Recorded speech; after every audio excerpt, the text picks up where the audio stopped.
Hi, Griselda. Waiting for the other attendees to join in.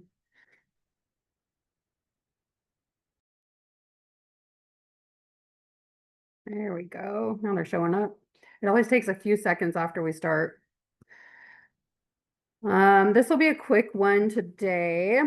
My name is Dominique. I'm a safety director with Farm Bureau. And today's Focus Friday, we're going to be talking about how you can save time by stop duplicating efforts. And this was based off an article that I had read a little while ago. So when we get towards the end, I'm actually going to post the article in the chat so you guys can download it and have something to take away. Since these are quick, these are designed to be quick to fit into your lunchtime. So I will add that towards the end of this, but we'll go ahead and get started. First of all, as farmers, you know that nobody has time to waste. The injuries that occur, um, they need a lot of documentation. Everybody needs some information from you. You've got your safety committee, you've got HR, you've got L&I all asking for something different. And my question is it really different? A lot of problems that start in these data silos across all of those departments, across HR, across risk management, which leads to a lot of duplication. So you have a lot of the departments overlapping the same in details and records and reports about who, what, where, when, why, anything about treatment, anything about time loss. We end up each person from each department or area is collecting the same information but not sharing it. So um, we've got safety that investigates and documents the incident for OSHA, or in our state, it's going to be DOSH, L&I DOSH. HR that handles the leave management and the accommodations, and usually any of the paperwork that goes along with that. And then risk management that initiates workers' comp, the claim initiation process.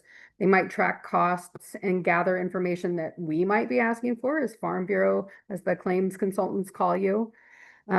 Each team often records same core details, and instead of sharing information, they build them in separate silos. And I've definitely seen this on some farms where we've now dialed it into one person is doing the initial investigation and capturing the data now that we need, at least for Farm Bureau and in turn L&I. So when we have these multiple data entries for the same injury, it can lead to one, inconsistent records. You've got conflicting information, slower response time, increased admin costs because you've got multiple admins doing the same work. You've got frustration across the departments, and it's just wasting the times organization that I know you guys just don't have. So what's the solution? One injury, one record. The key to breaking this cycle is thinking of an injury management as one unified system.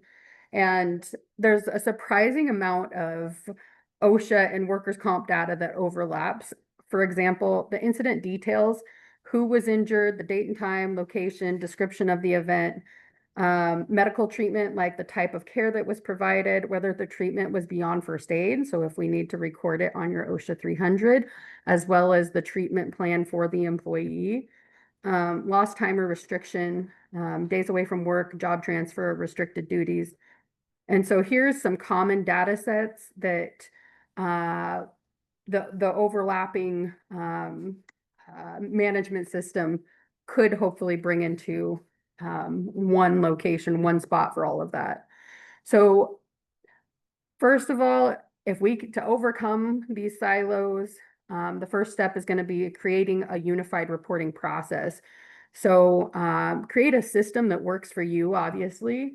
And instead of each department creating its own forms and developing single reporting process, so we ask you guys for some specific information on the employer report of accident that overlaps a lot of times with the supervisor's report of accident or your employee's report of accident. When we ask you to do on the safety side, we're asking you to investigate the incident to get to the root cause. Whereas our claims staff might be asking you for details regarding information that's going to be pertinent to the claim. But a lot of times there's a lot of the same information that's being dealt. So if you can find something that works for you that captures all the data that we need for claims data, as well as for your OSHA logs, as well as for your internal workers' comp um, employees and your internal safety program. And then it can feed both your regulatory reporting and your claims handling, and it avoids the double entry. So for example, the initial incident report, you can develop your own form that can gather things like the employee name and job title, date and time of the incident, description of what happened, the type of injury or illness, the immediate treatment that was provided, and the anticipated time away from work. This single source of truth can then help populate your OSHA forms, like your OSHA 301s and your 300s, and your workers' comp claims, which saves time, reduces errors, improves compliance, and lowers the cost, and provides a faster response for the injured worker and for us in the office that are also asking for this information. And then keep it in a centralized data storage system. So one of the biggest drivers of duplication is data that's spread across multiple systems. If you have an HR software and a safety incident database and workers' comp system and spreadsheets, we also keep similar information. Whenever possible, centralize your data. So there are a lot of software solutions that are available to you that can integrate all of this. Some of them automatically generate your OSHA 300s and can track claim and provide analytics and all this kind of stuff. It can facilitate communication between departments. You can find something, you can do it yourself internally too, though. You don't have to purchase the software that does that. But if you spend the time to find a system that works for you, that'll eliminate the duplicate entries and ensure that everyone works from the same information. So you're not getting conflicting information anymore. I know working with one of the employers that, I mean, I talk to the safety person usually, and he didn't know that somebody that he was had assigned a modified duty job was still not marked on their internal claims management system as being returned to work.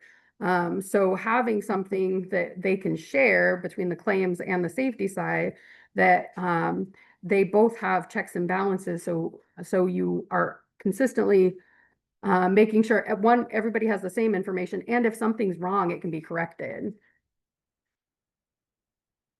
Oops. And then step 3 is to define the roles and responsibilities. Make sure everybody knows what they're supposed to be doing. Even with great systems, you still need the clarities about who does what. So who is going to collect the initial injury details? Is that going to be your safety person who's doing the investigation? Who enters the data into the system? Who's going to be calling us? Who's going to be filing your OSHA 300 forms? Who's going to be filling that out? Who manages the workers' comp claim? That's an ongoing thing. Who's going to follow up with the worker? Don't let that slip between the cracks. Make sure that somebody's following up with the worker as they're recovering. Job placement and supervision. So maybe there's somebody that develops the modified duty jobs, but that also has to be implemented and supervised. So you have to have good communication to be able to do that. Define responsibilities clearly, especially for organizations with multiple locations. So that's even harder when in our industry, where it's not just multiple locations, but it's a lot of times remote locations too. And then have clear accountability to prevent gaps and ensure that there's timely reporting. So maybe that's a monthly quick meeting and making sure that there's nothing that your safety person's missing versus your HR person. And so here's just a how to get started summary.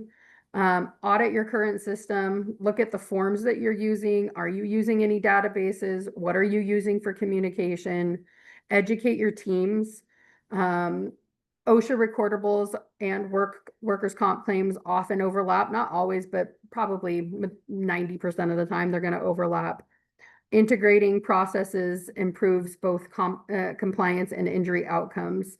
And then shift the mindset from seeing compliance as a burden. This is where I harp on everybody about safety culture. Don't think compliance is a burden. That's the bare minimum. To viewing it as a tool to improve your operation. And remember this, this will save you time. This will save you money and headaches. Work with your team to design a cohesive form. And hopefully on that form is all of the information that you're going to need to manage the workers' comp claim, get to the root cause, provide the information to us or to L&I. If you need help, if you need an investigative form or an employer report of accident, so you know what those look like, just email me. I'll get those to you. Work with and then pilot the new system and get feedback. So always try to use whoever's going to be involved in the process. Try to get feedback so that they are part of the process. They're going to see things that you might not see from a different perspective. And so in summary, unify the process, simplify reporting, and protect staff and compliance records. One injury, one record, basically. Make it work for you. Figure out all of the information you need, develop a system that works for you. It can be complicated, but that's what our job for safety at least is we've got to take complicated things and make them simple. And that's the same as you for an employer. You're trying to remove any barriers there are to making this as smooth as possible when you are having to report to so many different agencies and be in compliance with so many different agencies, and also making sure that your injured workers get back to work as quickly as possible, quickly and safely as possible. Okay, so now that was it. I'm just gonna upload into the chat the article that I read that inspired this topic, which to me made a lot of sense because I've seen this in the field. This has happened usually some of the bigger employers, but I know that it can happen with the smaller employers too, that anything you can do to save time, if you can invest a little bit in developing systems that can stop duplicating things, save you time, it'll be worth it in the long run. All right, so that is in the chat now. I'm going to give you guys time to download that. And if you have any questions, now's a great time. Thank you for being here on this beautiful sunny day as we go into fall with some cooler weather. All right, I'm not seeing questions. I'll stick around for a little bit, but if there isn't anything else, thank you. Have a great weekend, and we'll see you next week. Next week, we'll talk about first aid training for employers. What's required of you.